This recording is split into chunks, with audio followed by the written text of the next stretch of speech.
All right. Good morning, everyone. Hope you are doing well. We're going to get started in just a few minutes.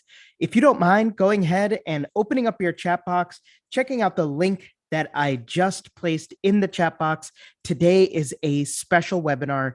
It is going to be a free preview of next week's two-day Immunology for the USMLE Step 1 webinar and masterclass. I would highly encourage you all to visit this link, sign up, as you'll also get some access to the pass-fail course as well, and we'll get started soon. If you don't also mind just saying hello in the chat box, I'd love to know where you guys are logging in from, and we'll get started soon.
All right, we have a bunch of people who just joined us. Welcome to this webinar. We're going to get started in just a few minutes. If you don't mind saying hello and where you are logging in from, today is a very special webinar. It's a little preview to next week's two-day high-yield USMLE immunology session.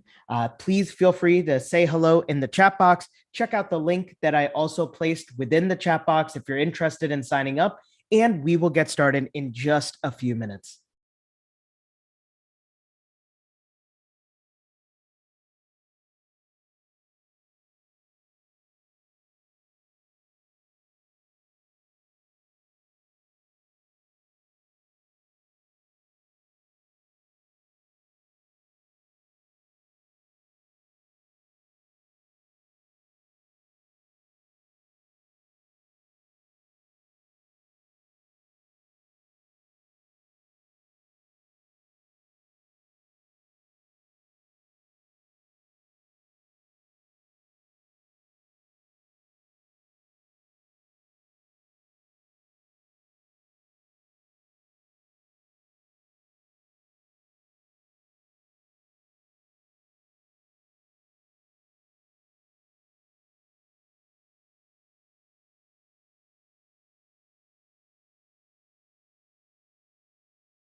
All right, everybody. It is 10 a.m.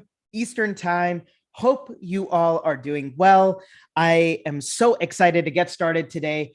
Do you mind going ahead and saying hello in the chat box and where you are logging in from?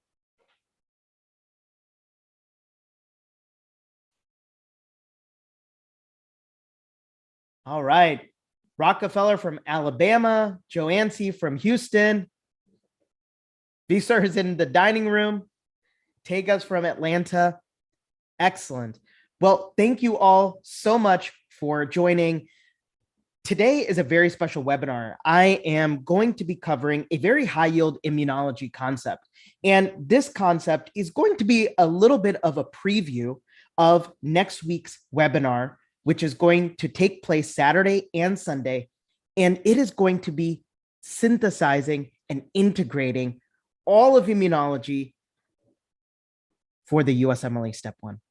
I'm so excited you are joining me today. If you are interested in joining next week's webinar, and I'm going to give you detail as well, please feel free to check out this link. I'm just going to go ahead and get started with the introduction. If this is your first time joining my webinar, welcome. My name is Rahul. I am currently in my last year of Pediatric Critical Care Fellowship, and over the past few years, I have been absolutely passionate about helping students integrate content for the USMLE and excel on this exam. If you have joined my webinar, a warm welcome back to you. Let's get ready to learn today. Like I said, next week from Saturday and Sunday from 10 a.m. to 1 p.m., I'm going to be hosting an exclusive Zoom webinar that is going to cover the top USMLE concepts related to immunology. I wanted to just quickly talk to you all about what makes HiGuru so unique. Real quick, I wanted to just check, can everybody hear me? I did get one chat box that said nobody could hear me. Do you mind putting yes or no if you can hear me real quick? Okay. All right, excellent. Majority of people can hear me. Excellent. Well, thank you so much for that quick audio check. I wanted to go through real quick what makes HiGuru so unique. When I started this project, I really wanted to make sure that I rooted the way that I present the information in an evidence-based manner and what was validated in the medical education literature. All of my lectures actually focus on active recall.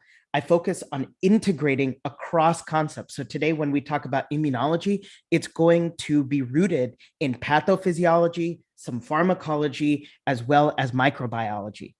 And then finally, I am very passionate about helping students get really productive and able to apply some of these concepts to the actual test questions. What I like to say, thinking like the test maker. So whenever I prepare students, I say, all right, we're going to focus on this triad. We're going to not only focus on the content, but we're going to integrate that content. We're going to have a scaffolding or a mental model as to how to approach sound test taking. You're going to make a productive schedule. And I usually leverage a program called Notion to create a very integrated USMLE schedule. And then finally, I make sure that I bring that energy, bring that motivation so that you, in the comfort of your own study space, can stay inspired and productive. Most importantly, what I absolutely love, as I have so many students joining today, I absolutely love that HiGuru has turned into a community. You know, over the past 7 years, I've been so blessed to teach at top tier medical schools, and throughout the pandemic. And now we are an online community of lifelong learners preparing for this USMLE exam. And so I do want to go into a little bit about the details of this next week's webinar. Again, feel free to visit my website to sign up. This 2-day webinar is going to be jam-packed with high-yield USMLE information. With your registration, you'll get session handouts, you'll get the live content. You will also get an interactive microbiology template in Notion that kind of synthesizes some of the relevant microbes and the pathophysiology behind them. And then you will get access to my recording and enrollment in my USMLE Step 1 Pass-Fail course. Right now, my Pass-Fail course is $196, but with the registration in the next coming days, you will be enrolled to my USMLE Step 1 Pass-Fail course, and you will get the registration for this 2-day immunology review. Now, my Pass-Fail course really is going to make a big difference in your score. And why do I say that? Well, it synthesizes the top concepts in physiology, pathophysiology, and pharmacology, and gives you a rapid review so that you can get through a lot of information in a question-based manner. Next week, I'm going to be introducing into my webinars a take-home message breakdown. As you know, a lot of my lectures have NBME style questions. And what I'm going to do is I'm going to break down these questions similar to one-on-one tutoring and categorize the organ system, what kind of question it is, what they're actually testing you on, paraphrasing the vignette, and then even pushing you to give kind of give a one-step active recall question right after we break down the multiple choice question. Now, this is going to be seen in my webinar today, but I'm going to definitely emphasize it on next week's webinar. But first, let's go ahead and get to our main event today, and that is covering hypersensitivity reactions for the USMLE. Are all of you guys ready? Go ahead and type in yes into the chat box. All right. Emily is ready. Amy, Priyank, Anushri. Excellent. Hey, well, thank you for joining. I have one disclaimer. If you don't mind, please make sure that you cut out all distractions for this next hour and 15 minutes. I promise you that if you just focus with me, you will be able to master this concept. So turn off the phones, turn off your browsers, make sure that you are active and engaged. All right, so here's the overview today. Today's immunology session is going to be going through all of the hypersensitivities, types 1 through 4. Just as a big picture overview, remember that type 1 hypersensitivity is an IgE-dependent activation of mast cells and basophils. Type 2, you're going to be thinking of antibody-dependent reactions, specifically autoantibody reactions. Type 3 is going to be antigen-antibody complexes. And type 4 is going to be an antibody-independent T-cell mediated reaction. So this is the big picture. And what we're going to cover today is our specific USMLE scenarios. So let's just go through an overview and the high yield USMLE vignettes we're going to be covering today. Remember that type 1, the buzzwords for you to recognize, IgE, mast cells, and basophils. These are going to be your USMLE questions related to anaphylaxis, eczema, as well as allergies. Now, type 2, primarily we're going to be thinking about IgM and IgG autoantibodies. Now, this can be seen in many different diseases, such as Goodpasture's or autoimmune hemolytic anemia. Type 3 hypersensitivity reactions, those are going to be antigen-antibody complex deposition within the tissues, activating complement, and thus causing downstream tissue injury.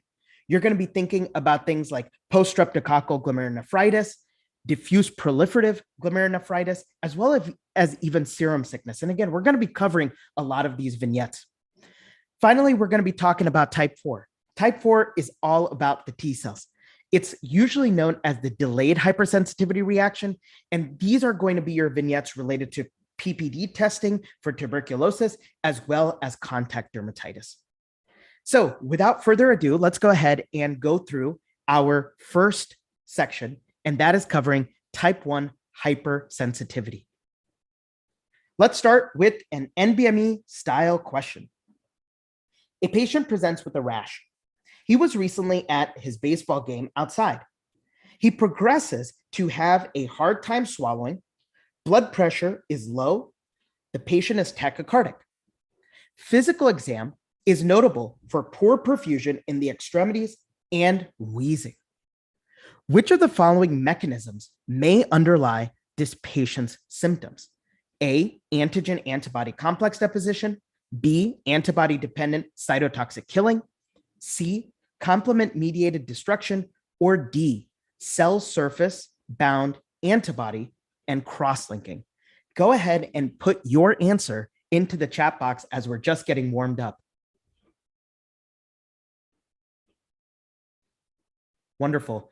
And I would like everybody to please make sure you're answering, as I want you all to stay at the edge of your seat and answer a lot of these questions because they're so high yield for your exam.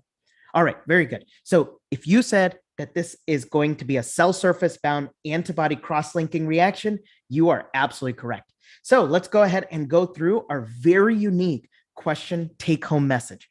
Remember that they were testing you here on anaphylaxis. And what I like to do is I like to take a quick snapshot of the vignette, especially when I'm reviewing UWorld, for example, or NBMEs. I make a quick paraphrase in my mind. So this patient had an acute trigger with the baseball,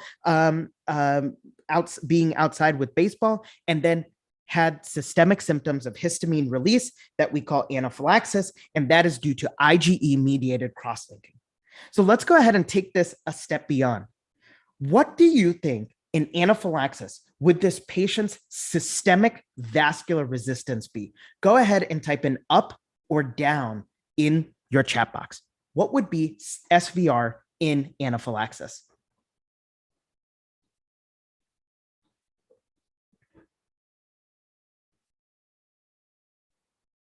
Awesome.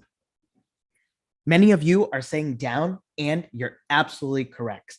So the histamine causes you to have vasodilation, and that drops your systemic vascular resistance. So let's go ahead and integrate type 1 hypersensitivity. Type 1 hypersensitivity is all related to allergy. So an allergen actually stimulates antigen-presenting cells to release IL-4. And your USMLE loves for you to know what IL-4 does. IL-4 induces the T helper 2 phenotype. And what you do is you essentially have antibody class switching from IgM to IgE. So once you have CD4 positive T cells that are at the T helper 2 phenotype, the IL-4 not only causes you to have IgM to IgE, but that CD4 T cell also secretes IL-5. And what does IL-5 do? Well, it recruits eosinophils. So very important for you to differentiate IL-4 and IL-5. Overall, what happens is that you have an IgE antibody and binding with cross-linking to release preformed mediators specifically on your mast cells and basophils. Remember that this doesn't occur at the first exposure. This usually occurs at the second exposure. What's important for us to recognize is that you have in type 1 hypersensitivity, an IgE antibody mediated reaction that is going to be related to mast cells as well as basophils.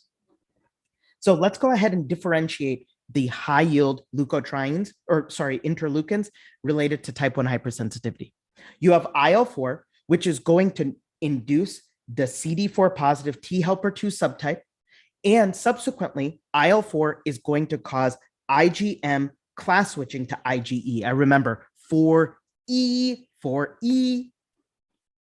This is going to be very allergen specific. And remember, it's that re-exposure and subsequent cross-linking of the IgE that causes the dumping of the preformed histamine granules. Now, IL-5 is also related to the type 1 hypersensitivity, and IL-5 recruits eosinophils. All right, so let's go ahead and dive into type 1 hypersensitivity a little bit more in depth. Remember that you have your first exposure to the allergen, and then you have this T helper 2 cells that are going to be related to the IgE class. The IL-4 creates IgM to IgE. You get more production of IgE, and upon re-exposure, you get binding of the IgE to the mast cells, and subsequently, you have a reaction in which vasoactive amines as well as cytokines are dumped down. Specifically, you have histamine that is going to create an anaphylactic type of pattern. So let's go through the mechanisms of the important mediators in type 1 hypersensitivity. You have histamine and serotonin, and what they do is they increase smooth muscle contraction, you get vasodilation, and increase vessel permeability. And that's why you have a extravasation of plasma fluid into the interstitial space. Eosinophils are also going to be part of the early type 1 hypersensitivity reaction. And what eosinophils do is they actually neutralize histamine as well as leukotriene. Now, when it comes to the late phase, this is going to be a few hours after the initial dumping of the preformed histamine.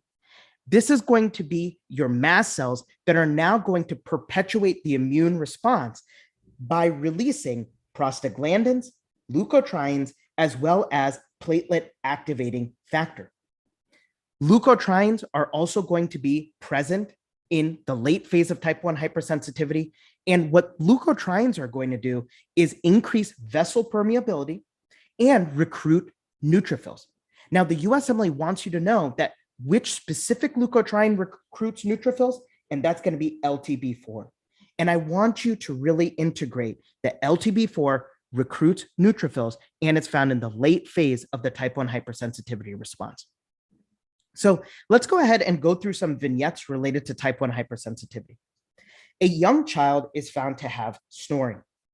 The patient has a normal BMI. His brother also has a history of asthma.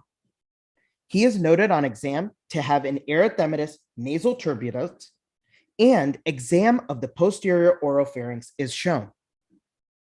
His mother is concerned because the patient has had a cough for greater than 8 weeks. What is the likely mechanism behind his symptoms? So if you look at this image, it shows that the patient has cobblestoning of the posterior oropharynx.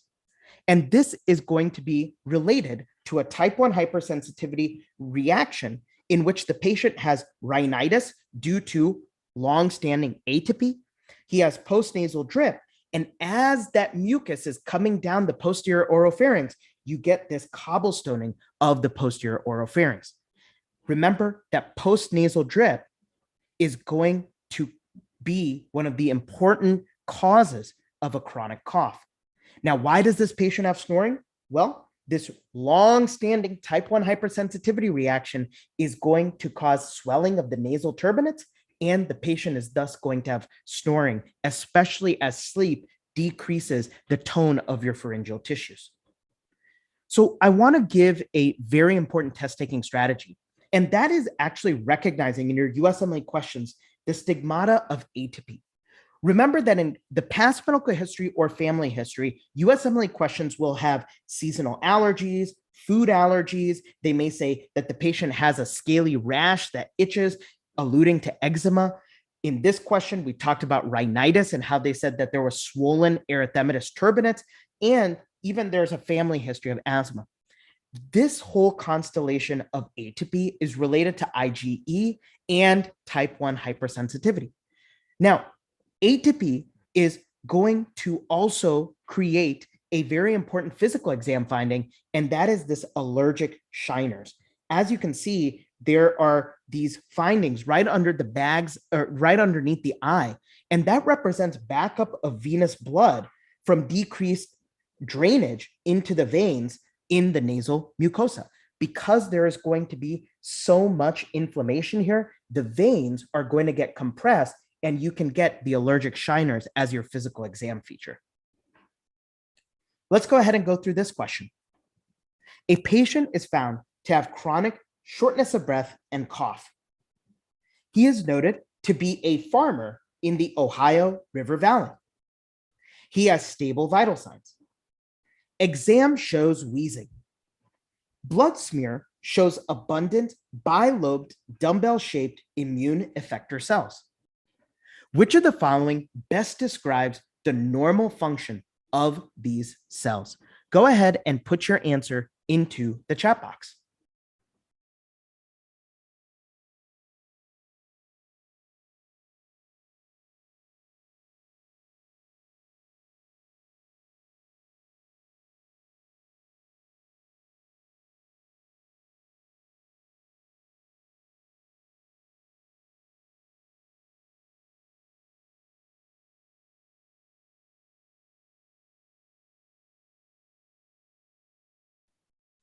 Excellent. Many of you are saying that the cells that they are describing here is going to be your eosinophils, and you're absolutely correct. Remember that eosinophils related to type 1 hypersensitivity are going to be important in the immune response against helminths or parasite infections.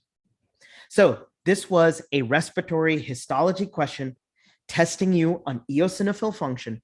And the paraphrase here was a patient with eosinophilic pneumonitis and a smear showing these bilobed dumbbell-shaped cells, and those are going to be your eosinophils. This is also going to be known in this farmer patient who is probably sensitized to some sort of external allergen, Loeffler syndrome. Now, let's go through a step beyond question. What is the eosinophilic mediator which creates long-term lung damage? And the specific mediator that eosinophils are going to carry with them are major basic protein, or MBP. Now, this major basic protein also mediates damage in asthma. And so as a result, let's go ahead and now jump into an integration of asthma. So what I want to do, and please forgive me on this, I want to contrast the early phase and the late phase of asthma. Okay. Now, asthma, again, related to a type 1 hypersensitivity reaction, related to ATP in your USMLE questions, asthma is going to have an early phase and a late phase. Now, in the early phase, the IgE binds to allergens and sits on mast cells. And re-exposure of the allergen leads to cross-linking and mast cell degranulation and dumping of the preformed histamine granules. The early phase of asthma mimics what pathology? And that is anaphylaxis. They share the same pathophysiologic mechanism, early phase of asthma, as well as anaphylaxis. Now, what about the late phase of asthma? The late phase of asthma is going to be related to leukotrienes. And the leukotrienes, C4, D4, and E4, are going to cause you to have persistent bronchoconstriction. Eosinophils are also going to be recruited in the late phase of asthma. And during this phase of asthma, the eosinophils have the major basic protein, which perpetuates the bronchoconstriction. And that's why in asthma, just to kind of correlate things a little bit better, we use steroids or glucocorticoids to decrease the amount of inflammation, decrease the amount of the arachidonic acid pathway, and subsequently decrease eosinophils secreting the major basic protein. Let's go ahead and go through a build question on this concept. Our same patient with asthma now presents with recurrent ICU admissions for wheezing, requiring continuous albuterol and steroid therapy. So continues to have asthma flares. His inhaled glucocorticoid dosage has been increased. Serum IgE levels are noted to be elevated. So yet again, related to ATP, related to type 1 hypersensitivity. An immunomodulator is decided to be administered on a monthly basis. What is the likely mechanism of action of this therapy? Can you think to yourself, what is the therapy? I love that. Yes, if you're saying that this is going to be an antibody against IgE, you're absolutely correct. Integrating some pharm here, the answer is omalizumab, and omalizumab is an IgE binding monoclonal antibody. So let's go through the specific mechanism. What omalizumab is, because it has the MAB, you know it's a monoclonal antibody. In fact, it is IgG1 antibody against the Fc portion of IgE. So just to solidify it in your mind, it is an antibody to an antibody. Very important for us to recognize here. This is a schematic that basically shows how omalizumab works. Here is IgE. Here is going to be the Fc portion. And you see that omalizumab is an IgG to the IgE. And thus, you are going to have no binding on a mast cell or eosinophil, but specifically your mast cells. Okay. I did want to just go through real quick a pharmacology integration related to monoclonal antibodies. Remember when you have a mu mab, like things like adalimumab, those are going to be, the mu mabs are going to be primarily human derived. Iximab, like infliximab, rituximab, those are going to be both human and mouse derived. And then omalizumab is primarily going to be a murine or mouse derived. So just to go through the suffixes, because sometimes there are experimental questions on the USMLE that go through the specific pharmacological agents and where they're derived from. All right, so let's go ahead and summarize type 1 hypersensitivity reactions. Here are the vignettes you'll have on your USMLE. Number 1, conjunctivitis or even angioedema. Number 2, think about a patient with rhinitis, the swollen turbinates. Number 3, anaphylaxis, any swelling in the larynx or upper airway region. Remember, these patients are going to have stridor on your exam. Patients can also have shock related to anaphylaxis. We also want to integrate asthma. Asthma, specifically the early phase, is going to be related to anaphylaxis. Watch for wheezing on your exam. Patients with anaphylaxis, as well as systemic histamine reactions, are going to have a lot of gastrointestinal edema, so they may present with cramping or vomiting. The physical exam features of somebody who has a lot of histamine is going to be urticaria, which typically presents as wheals that are going to be itchy after a trigger. And then finally, you want to be thinking about diarrhea that relates very closely to your intestinal edema. Conjunctivitis, how does it present on your USMLE? A patient who has bilateral serous drainage.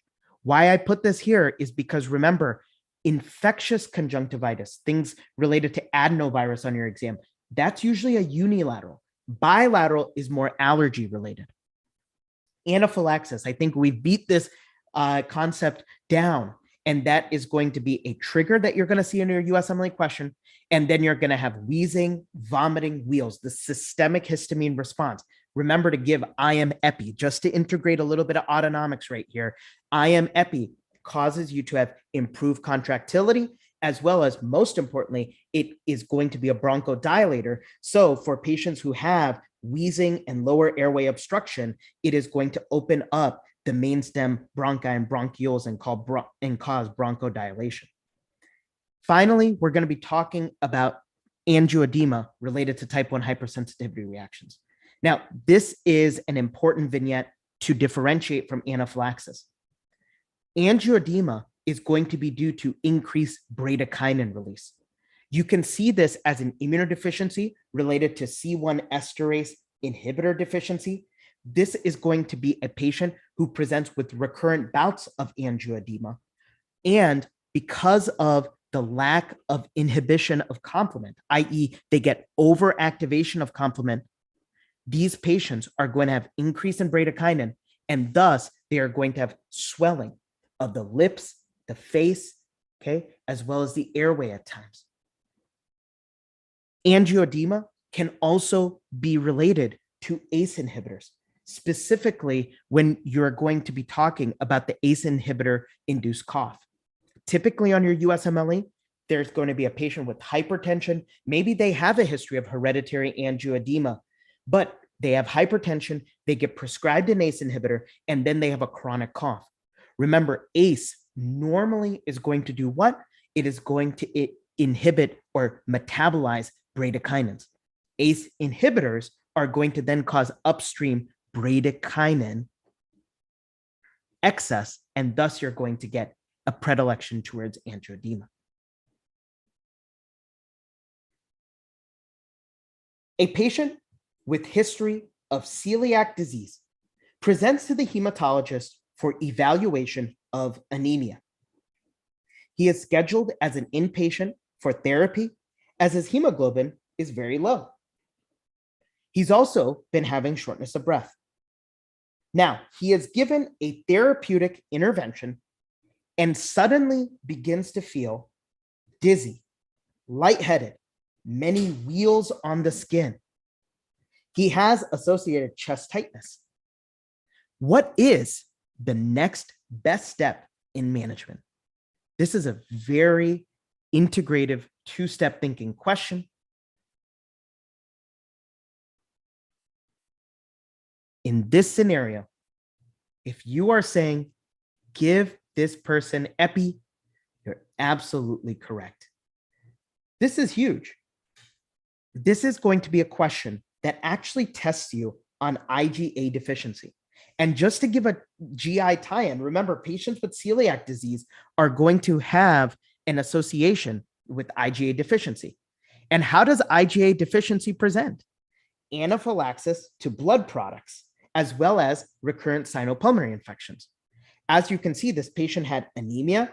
They were given some sort of therapeutic intervention, i.e. a blood transfusion, that became a trigger in your exam question. And subsequently, the patient ended up having signs and symptoms of anaphylaxis.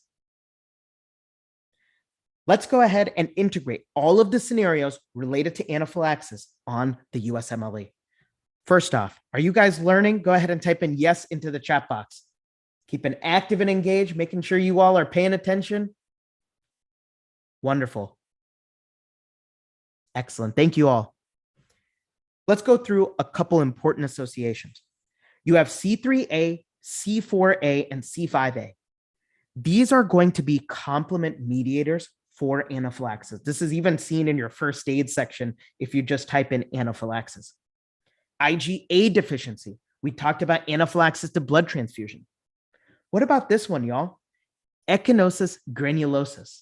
Remember that this is going to be a patient who may be traveling, who may have some sort of external exposure with food, and they have characteristically the liver calcifications. And if you have a cyst rupture with echinosis granulosis, the liver cyst rupture can lead you down the route of anaphylaxis. And then another unique ingestion, and that is going to be scromboid poisoning. Maybe there's going to be spoiled tuna or mahi-mahi. And remember that these patients with scromboid poisoning are going to have histidine decarboxylase that is going to convert histidine, there's a biochemistry tie-in, to histamine, and subsequently you get anaphylaxis. Our patient in our last case had signs and symptoms of anaphylactic shock. Remember that anaphylactic shock is under the broad category of distributive shock. And your USMLE is going to give you some questions about up arrow, down arrow, etc. Remember that anaphylaxis is going to be due to swelling and vasodilation. Because there's so much swelling, you are actually going to have decreased oxygen extraction at the tissue level because there's so much edema at the level of your capillary. So as there is so much edema, you are actually going to have no oxygen extraction or very limited oxygen extraction. As a result, your SVO2, which is your mixed venous oxygen saturation, is going to be high in anaphylaxis. Let's go through this concept in a little bit more detail. The mixed venous oxygen saturation is going to be the amount of oxygen that is going to be on your venous side after your tissues extracted that oxygen. Typically, in the ICU, we measure this at the level of the internal jugular or subclavian vein via a catheter. And so what I like to think of is that your mixed venous oxygen saturation is inverse to your oxygen extraction. In anaphylaxis, you have low oxygen extraction in the peripheral circulation due to the vasodilation and the edema. As a result, what comes back in the venous circulation as you have limited oxygen extraction is going to be a high concentration of oxygen, i.e. a high mixed venous oxygen saturation. So summary, oxygen extraction is inverse to mixed venous oxygen saturation. So what does anaphylactic shock do? Well, anaphylactic shock is going to also lower your SVR and also create a high output cardiac failure at times. This is because as you reduce the total peripheral resistance or systemic vascular resistance, that is going to cause you to have a baroreceptor reflex response and subsequently increase sympathetic activity and higher cardiac output and contractility. A 60-year-old male with history of hypertension and GERD presents with skin tightening and facial fullness. He notes that he was recently started on a medication for his hypertension. 1 week ago, he started noticing his lips becoming more puffy. Today, this symptom progressed to difficulty in breathing and tongue swelling. The patient has stable vital signs. There is stridor on exam. So remember, stridor, upper airway. Which of the following mechanisms may be present in this patient? A, bradykinin excess. B, increased aldosterone secretion. C, preformed histamine dumping from mast cells. D, C3b activation and serotonin release. Or E, increased coagulation cascade release.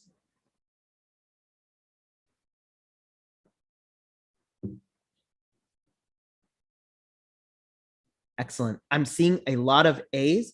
And if you're thinking about bradykinin excess due to ACE inhibitors, you are absolutely correct. Remember that when you're talking about upper airway obstruction, that is going to manifest on your physical exam as stridor. Stridor is going to be upper airway obstruction related. And why do you have that? Well, in angioedema, you are going to have a lot of laryngeal swelling. So this question was testing you on a side effect of ACE inhibitors, and that is going to be angioedema.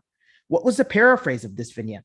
A patient with hypertension on ACE inhibitor that has facial swelling and upper airway obstruction. Remember, angioedema, high bradykinin.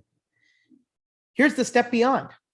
What is the immunodeficiency in which you can get recurrent angioedema? A little bit of spaced repetition here. Go ahead and type that into the chat box. Immunodeficiency in which you can get recurrent angioedema.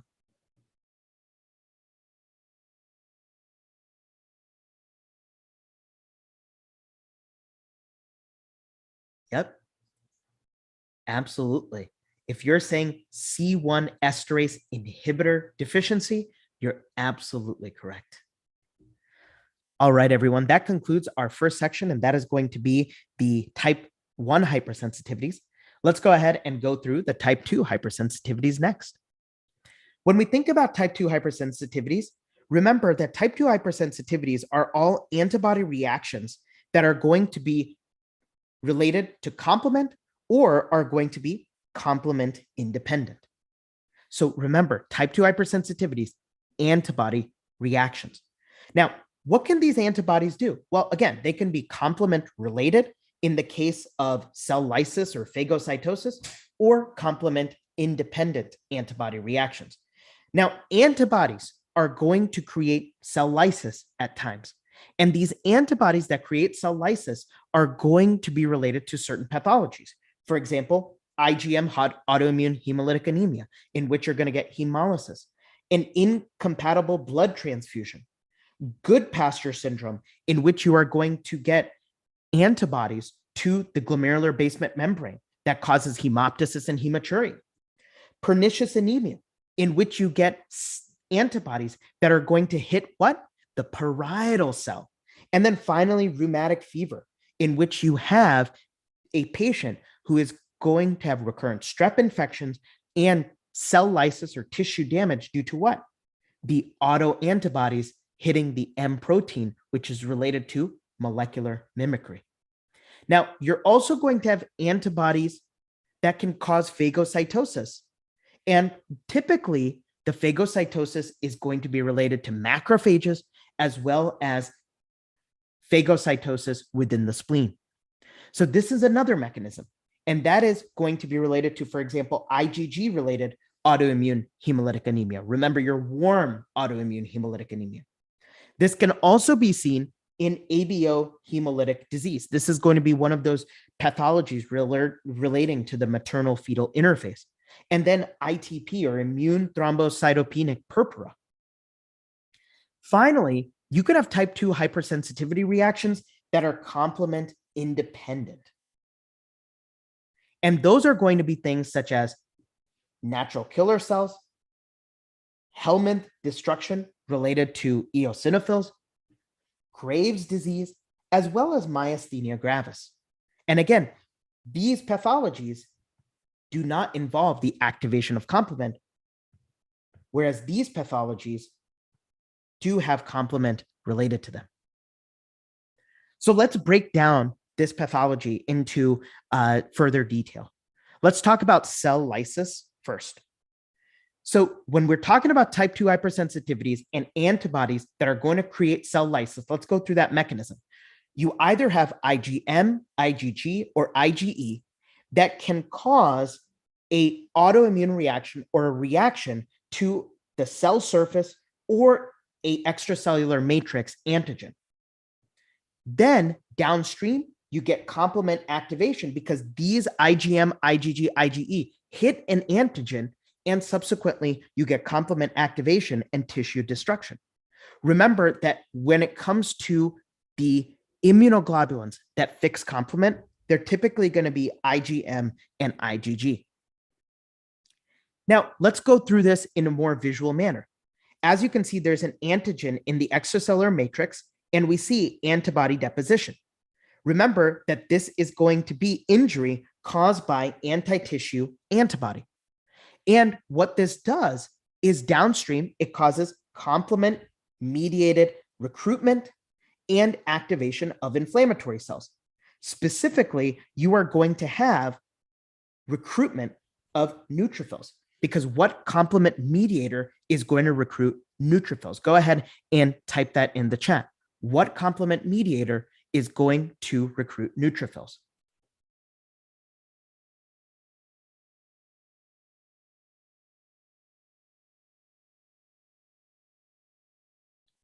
Okay.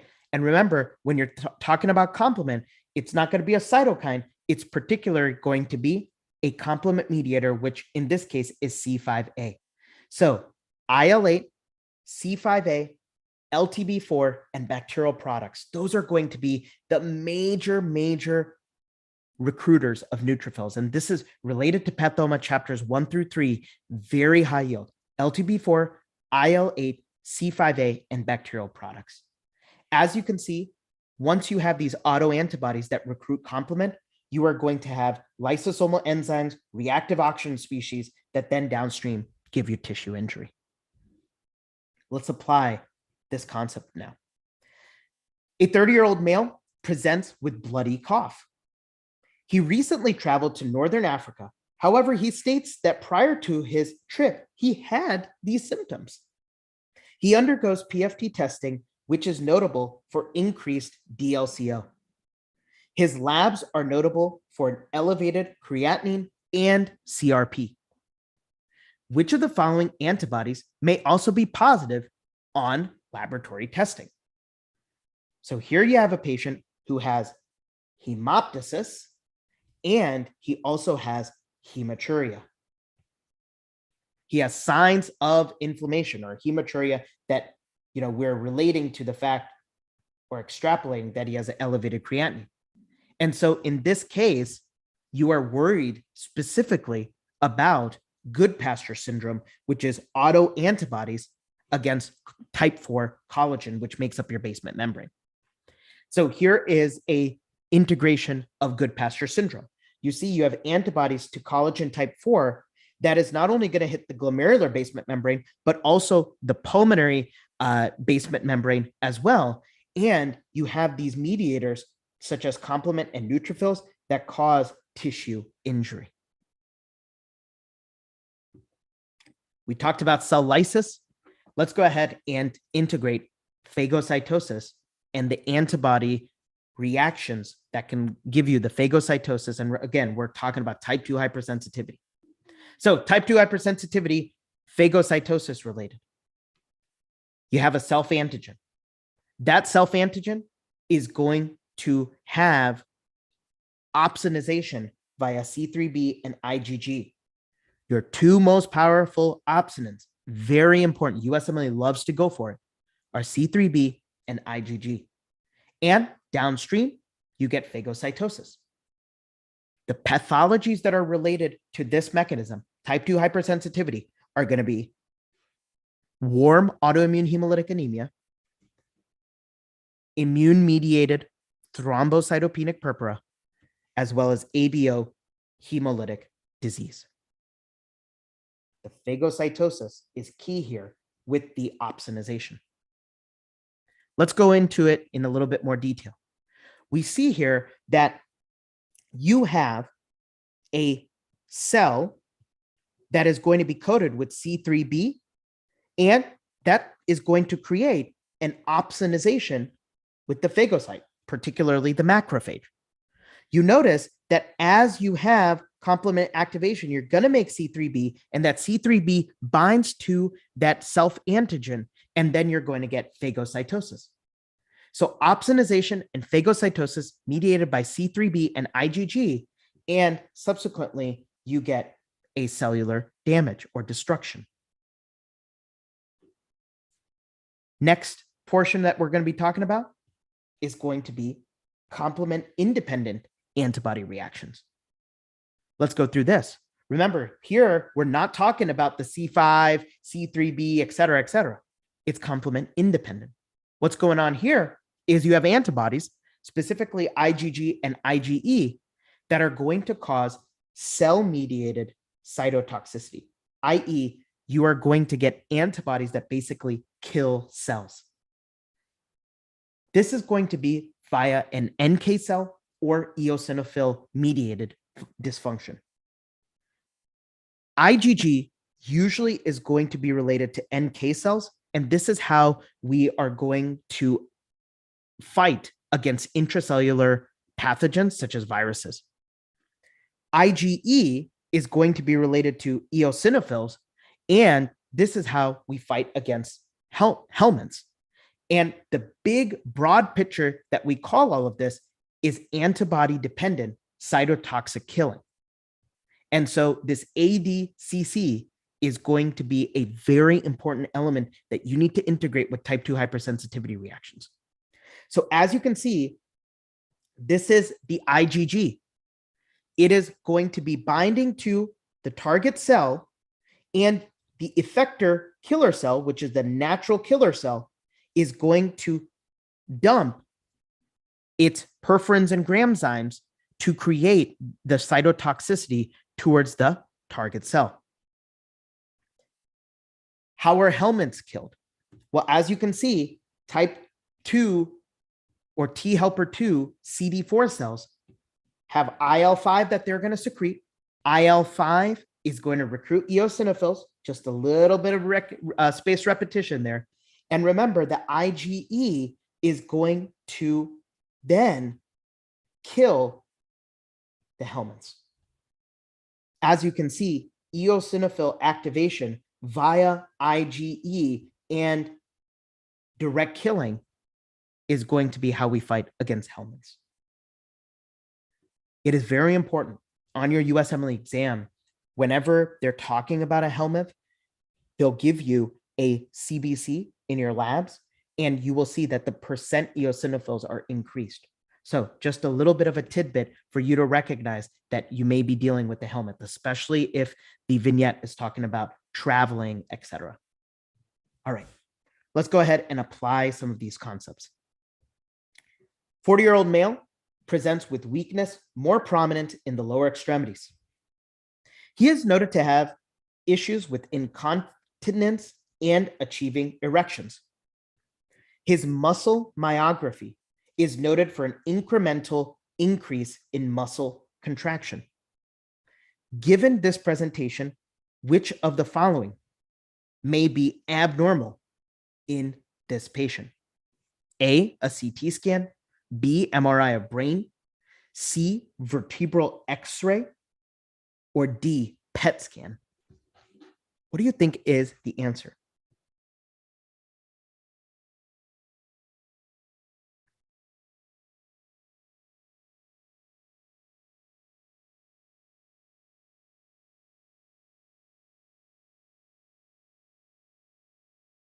Awesome. If you're thinking about a neuromuscular junction disorder, you're absolutely correct. This is going to be the CT scan of the chest related to small cell lung cancer, right? Because you are going to have an incremental increase in muscle contraction, and that is very characteristic of Lambert-Eaton syndrome.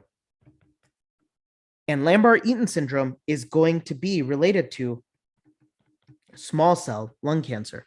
Now, we always take Lambert-Eaton syndrome. Whenever you see that in your studying, you want to contrast that with myasthenia gravis, which is another high-yield neuromuscular junction disorder. Remember that myasthenia gravis is going to be a postsynaptic targeting of the acetylcholine receptor, and it is going to be related to bulbar symptoms, such as related to cranial nerves, and a weakness that is worse at the end of the day. And you're going to relate myasthenia gravis with a thymoma, which is going to be essentially creating the antibodies that are going to hit the postsynaptic receptors. Lambert-Eaton is going to be antibodies against the presynaptic voltage-gated calcium channels. Thus, you are going to get impaired acetylcholine release at the neuromuscular junction. However, if you keep stimulating the nerve, you will get an incremental response, i.e. a improvement in your weakness. And remember that Lambert-Eaton syndrome is going to be related to small cell lung cancer. So this is a specific type of type 2 hypersensitivity, particularly when you're talking about myasthenia gravis. This is the type 2 hypersensitivity subtype that is complement independent. As you can see, you have these abnormal physiologic responses without cell or tissue injury. These antibodies are going to be directed against cell surface receptors, and they can either be stimulatory or inhibitory. Let's go through what is an example of a stimulatory one. Well, how about this one, where you have antibodies against the TSH receptor that actually stimulates thyroid hormone.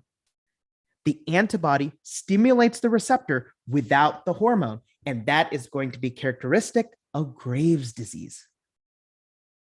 We just talked a little bit about myasthenia gravis, in which you have a postsynaptic antibody that is going to hit the acetylcholine receptor, and it inhibits the normal neurotransmission of that muscle. So as you can see, complement independent type 2 hypersensitivities. So let's just go through some Graves' disease integrations here.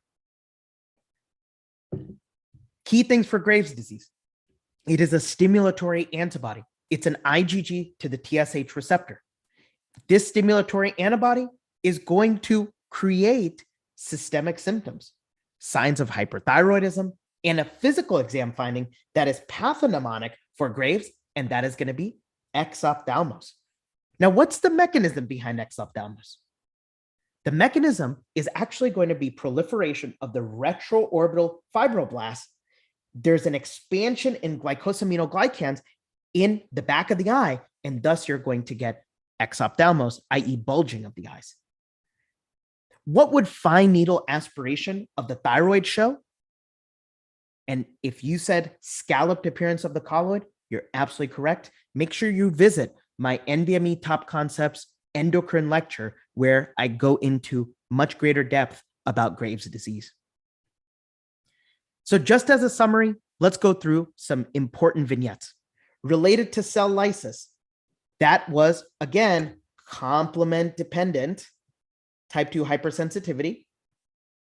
Let's go through the important vignettes. IgM, autoimmune hemolytic anemia. This is going to be a teenager who presents with interstitial chest X-ray infiltrates, a low hemoglobin and normal MCV indicating hemolysis, and a Coombs positive hemolytic anemia. And if you're thinking related to mycoplasma, you're absolutely correct. What about an incompatible blood transfusion?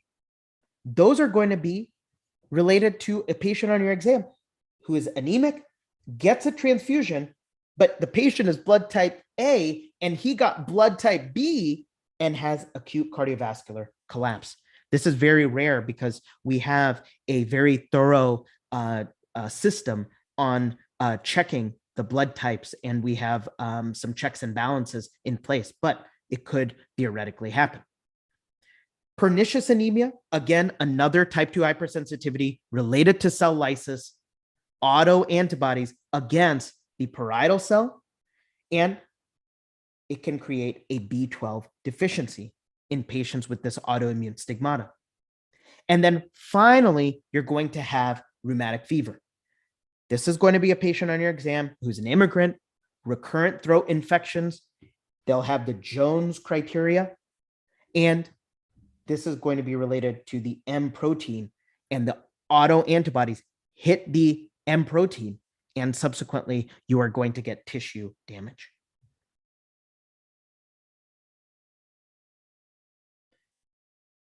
A patient with autoimmune thyroiditis presents with fatigue.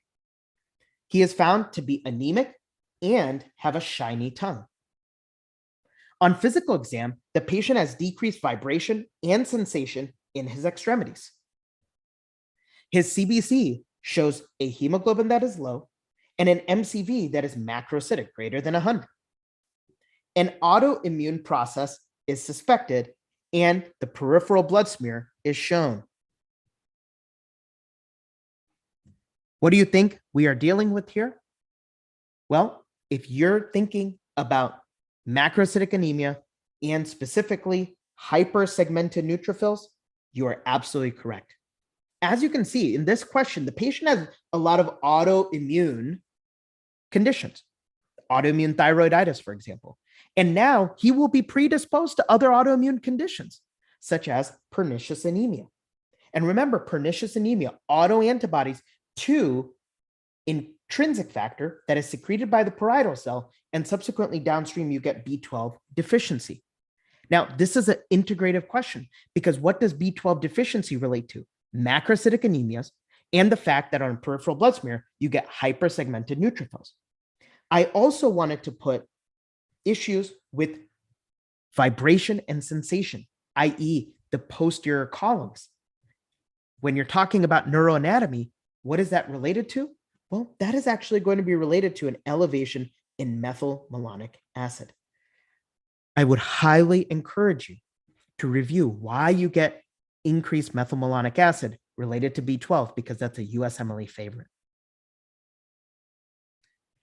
So here's a test-taking tip for the USMLE, and that is recognizing patients with the autoimmune stigmata. Type 1 hypersensitivity, we talk about the atopic stigmata. With related to type 2 hypersensitivity, we got to talk about the autoimmune stigmata. These are patients who are going to have things like Hashimoto's, adrenal insufficiency, albinism due to autoimmune melanocyte destruction, and pernicious anemia, which we talked about. And again, this is type 2 hypersensitivity, complement mediated. Another complement mediated reaction, that is going to be phagocytosis. These are antibodies such as IgG as well as complement C3b that are going to create phagocytosis. IgG autoimmune hemolytic anemia, warm autoimmune hemolytic anemia. That is going to be related to the patient with lupus who has spherocytes and has Coombs positive. Again, in IgG autoimmune hemolytic anemia, it's primarily extravascular. The IgG coats it, and then you have destruction by the reticuloendothelial system within the spleen.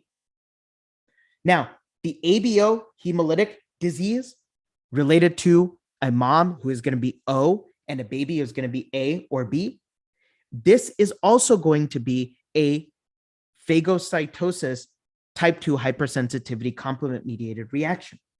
This is typically seen on your exam, O negative mother, and the fetus has blood type A or B. The maternal IgG, because remember, if you're O negative mom, you're going to have anti-A or anti-B IgG, and IgG crosses the placenta. That's another high yield immunology point. And then that can cause hemolysis in the baby. And then finally, ITP. Typically, this is going to be a patient who is going to have IgG against GP2B3A. That is the mediator, just as a heme tie-in, that is going to bind fibrinogen. And you are going to get an isolated low platelets, as well as signs of primary hemostasis that are going to be put in your physical exam, and that is petechiae. So this question typically is going to be a patient who has petechiae, and then when they give you the CBC in the exam, it only shows low platelets, and that is ITP. And remember that this is usually due to IgG that is going to coat the platelets, and then you go to the spleen for destruction. Just to go into a little bit more ABO incompatibility, when you're talking about mother and baby and the placenta, remember that mom is going to have anti-A or B IgG that crosses the placenta, and that can cause you to have a phagocytosed RBC because the baby is going to have antigens A or B, and you're going to have hemolysis downstream, which is going to be related to a high unconjugated bilirubin. Finally, we're going to be talking about complement-independent antibody reactions. These are going to be related to NK cells and helminth destruction. We talked about that mechanism with eosinophils, for example. And then we are going to be relating or reviewing Graves and myasthenia gravis. Graves' disease patients, they have tremor, palpitations, and very high yield diffuse uptake on your radioactive iodine scan. Myasthenia gravis, you're going to have bulbar symptoms and weakness that is going to be worse with activity. And again, these are autoantibodies, but they're not complement related. They are going to be either stimulatory in the case of Graves or inhibitory in the case of myasthenia gravis. And so what we just went through is type 2 hypersensitivity. We broke it down into cell lysis, phagocytosis, and complement independent antibody reactions. We have type 3 and type 4. Hang in there, y'all. We got this. Let's go through type 3 hypersensitivity reactions. A patient is noted to have Crohn's disease. Recent EGD and biopsy showed full thickness inflammation as well as granulomas. The patient is started on infliximab.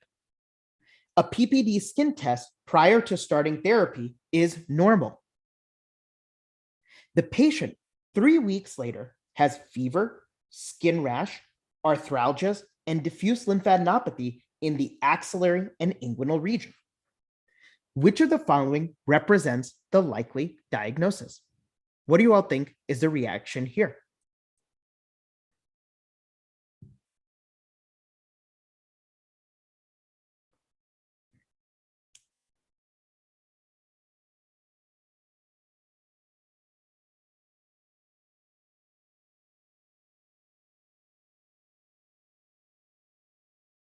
Excellent. I'm getting a lot of B's. And if you said B, you're absolutely correct. This is related to serum sickness. Serum sickness is going to be a type 3 hypersensitivity that is going to be related to a monoclonal antibody at times that then is going to cause antigen antibody complex deposition within the joints and a systemic reaction that you just saw. Let's go ahead and go through the type 3 hypersensitivity. Like I said, the name of the game is antigen antibody complexes. Now, these antigen antibody complexes, they deposit in tissues, and subsequently you get activation of complement and chemoattraction of neutrophils. What are the mediators for neutrophils? Remember, LTB4, IL-8, C5a, and bacterial products. As you know, when you have complement activation, you are going to have downstream tissue destruction. So to simplify it, antigen antibody, downstream complement, tissue destruction. That's why a lot of the time in your USMLE questions, when they say C3 is low, you know that it may be a type 3 hypersensitivity reaction because you're consuming complement.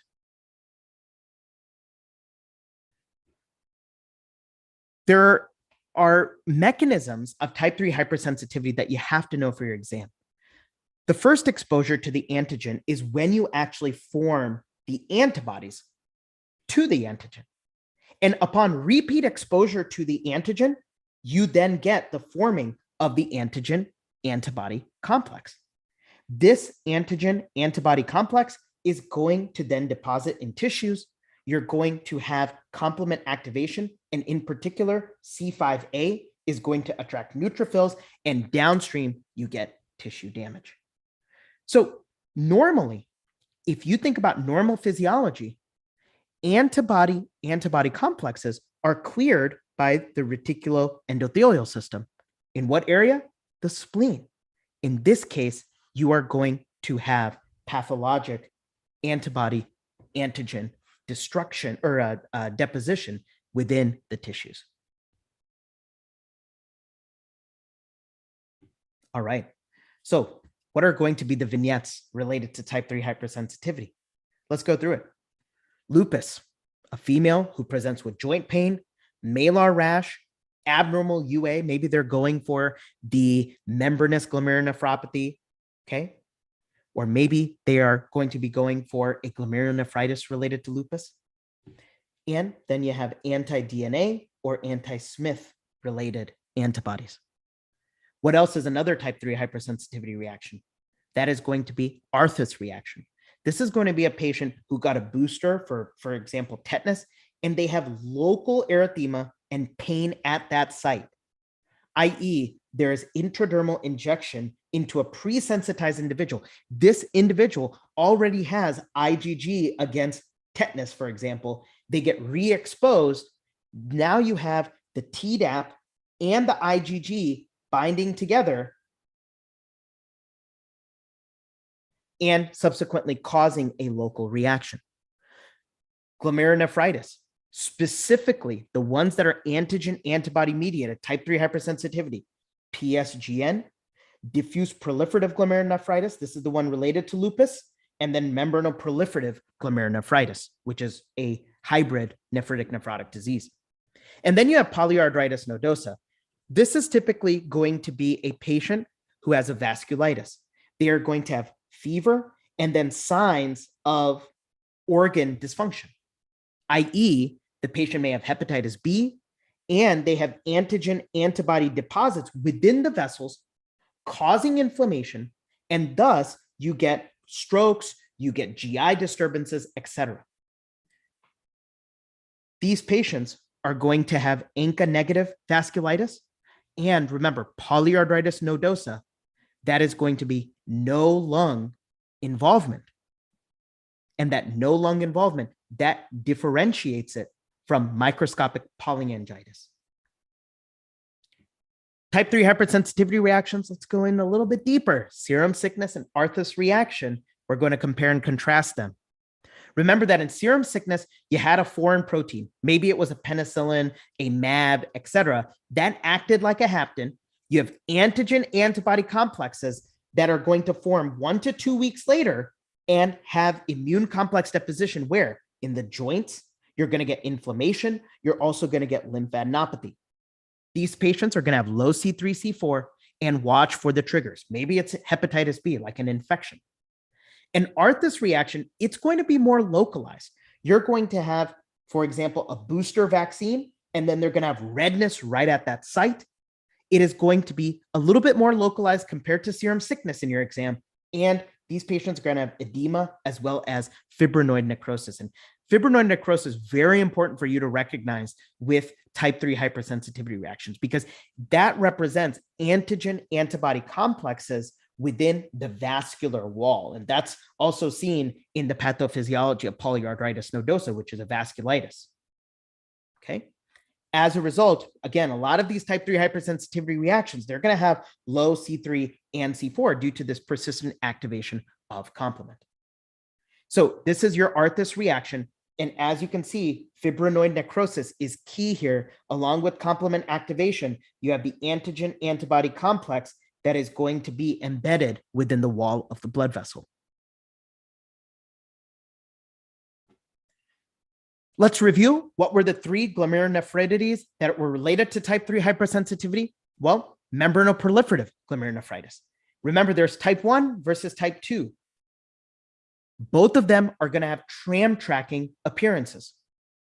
Post-streptococcal glomerulonephritis. Typically, that's going to be a patient who has a sore throat. 2 to 4 weeks later, they have this cola-colored urine, and then they have antigen antibody deposition in the subepithelial region, and you have those subepithelial humps.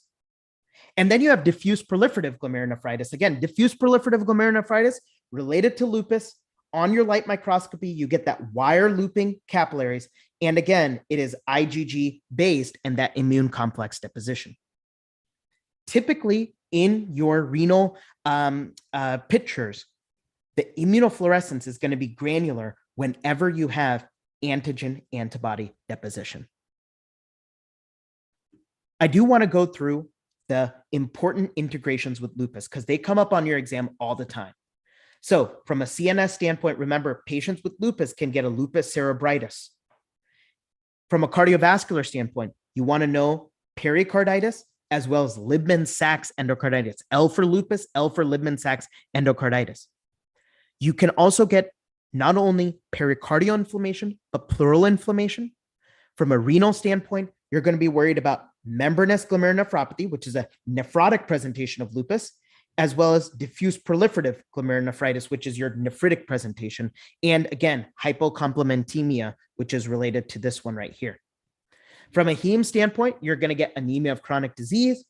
You're going to get thrombocytopenia. Remember that at times patients with lupus can get antiphospholipid syndrome, in which they may have thrombocytopenia, but they are actually going to be hypercoagulable. Patients with lupus may have arthritis. They have that butterfly malar rash. And then from a rheumatologic standpoint, ANA is sensitive, whereas your anti-double-stranded DNA and anti-Smith are going to be more specific. Ladies and gentlemen, we're going to be rounding out our session with type 4 hypersensitivity. Are you all learning a lot? Go ahead and type in yes into the chat box. Awesome. Again, I'm going to go in a little bit more depth with this hypersensitivity and then come back out. We're integrating a lot of vignettes. I mean, we are really doing essentially an immunopathology review. All right, stick with me here, y'all. We're going to go through type 4 hypersensitivity, and then I'll do a live Q&A. All right. Type 4 hypersensitivity. Let's start with an NBME style question. A patient presents with rash. She recently went to an outdoor fair and purchased jewelry at a local booth.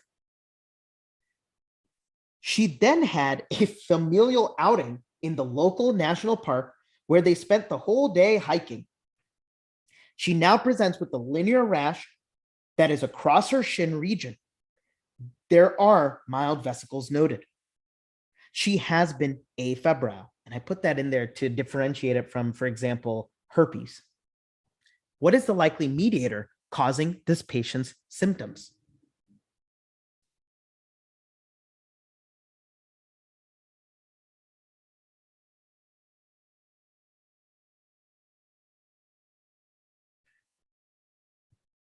Awesome. You're absolutely correct. If you said D, T cells, that is absolutely correct. Very good. So let's go ahead and do our question take home. Remember that this question was talking to you about type 4 hypersensitivity related to poison ivy. This is going to be an exposure such as hiking, and then you get this linear streaking vesicular rash, and they can even give you a gross pathology image on that. Now, what specific type of T cell mediates this response? And if you said CD8 positive T cells, you're absolutely correct. CD4 positive T cells also have a role in type 4 hypersensitivity, but you do want to know that CD8 positive T cells and the specific mediator, the urushiol, that is going to be related to poison ivy and sumac poisoning. All right, so type 4 hypersensitivity, let's go ahead and go into a little bit more depth. You have an antigen. That antigen causes activation of a CD4 or CD8 positive T cell, and you get T cell mediated immunity reaction. Now, that cell mediated immunity reaction is actually delayed. And that contrasts it a little bit from, for example, type 1 hypersensitivity reaction when we talked about anaphylaxis. This can occur hours or days afterwards. And remember that this is an antibody independent hypersensitivity reaction. There are a few subtypes or other mechanisms that you have to integrate for type 4 hypersensitivity. One of them is related to the CD4 T helper cells. Now, as you can see, the antigen is going to create an immune reaction. And in this immune reaction, you have the CD4 positive T helper cell that is going to then release interferon gamma. And that release of interferon gamma is going to activate the macrophage to then create tissue injury. So that is when the CD4 positive T helper cell is going to get activated. And this is similar seen in, for example, tuberculosis, in which you have the macrophage, which is going to secrete IL-12.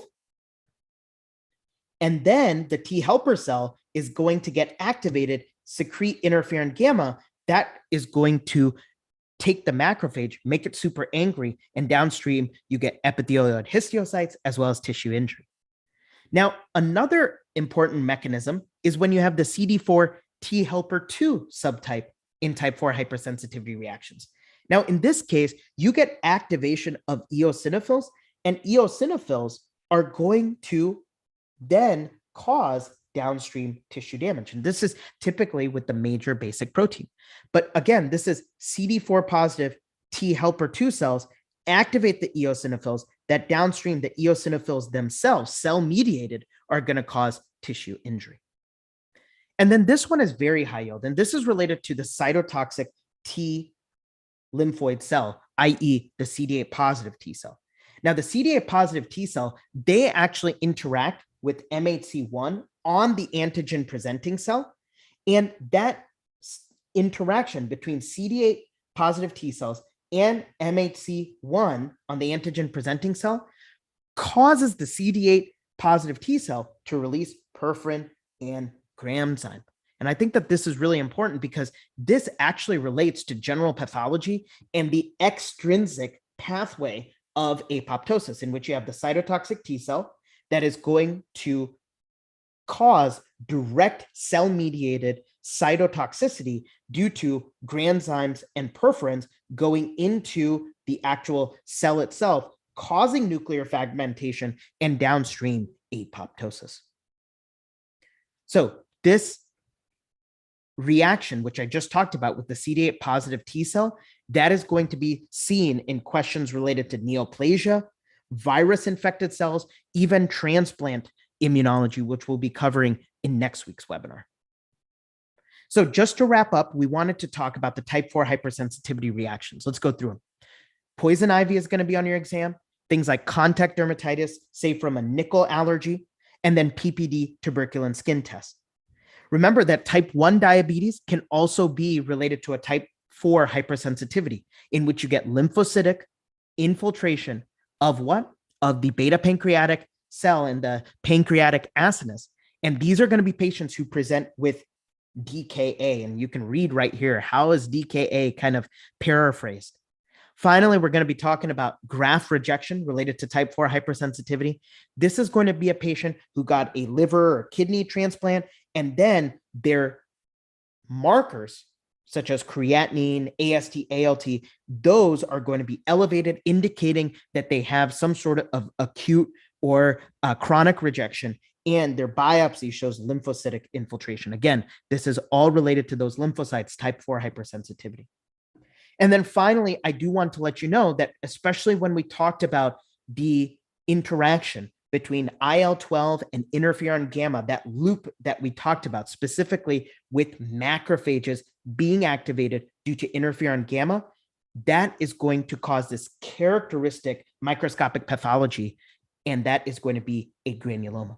Now, what are going to be specific granuloma questions on your USMLE? Well, caseous necrosis or caseous granuloma right here, that is related to tuberculosis. Watch for non-caseating granulomas in sarcoid. You're going to be thinking about Bartonella related to granulomas, Fungi can cause granuloma, and even Crohn's disease, which is an inflammatory bowel disease, that can be related to a granuloma. So let's summarize today's session. Type 1, IgE, mast cells, basophils. Type 2, we talked about autoantibodies and the different types. Type 3, antigen antibody complexes. And type 4, the T cell delayed response. Ladies and gentlemen, thank you so much for sticking with me until the end. Special announcement, next week, please sign up. It's on my website. I'm also going to be posting it right now in the chat box. Yet again, that same message. I want to make sure you all sign up. Remember that your registration includes the recording as well as enrollment into my pass-fail course. If you liked what you saw today, I mean, we are going to be going through next weekend acute and chronic inflammation, acute phase reactants. I'm going to relate that to anemia of chronic disease. We're going to be talking about the different immune cells, MHC, transplant immunology, autoimmune diseases that you need to know for your exam, and immunodeficiencies. Ladies and gentlemen, please make sure to register for this with the pass-fail course. Even if you don't register for the immunology, and I would encourage you to sign up for the pass-fail course. I've had students who said, hey, I did the pass-fail course. I went into my exam. I felt so much more comfortable. With the pass-fail course, you actually get a set of handouts to follow along the pass-fail course and customize UWorld question IDs that you can then test your knowledge after you watch the videos. You want to make sure that you do these questions because it optimizes your recall. You can actually make a custom test. So you watch my video and you do the custom test to review. And I want to just say thank you so much for joining today. If you liked what you saw today, make sure you blow this up on social media. Tag me in your stories, tag me on Twitter, as well as Instagram, etc. You can email me directly. I just absolutely love connecting with students who are preparing for this exam and going through their journey in medicine. If you feel so inclined, you can Google my Trustpilot page. This is where you spread the word. You literally just write your honest review of today's session. That would mean so much to me. And I thank you so much for just taking some time and placing your honest review. Before you leave today, please make sure you just type in one thing that you learned so that it kind of sticks in your brain, and I'm happy to answer any questions. Thank you again. I really appreciate you guys joining.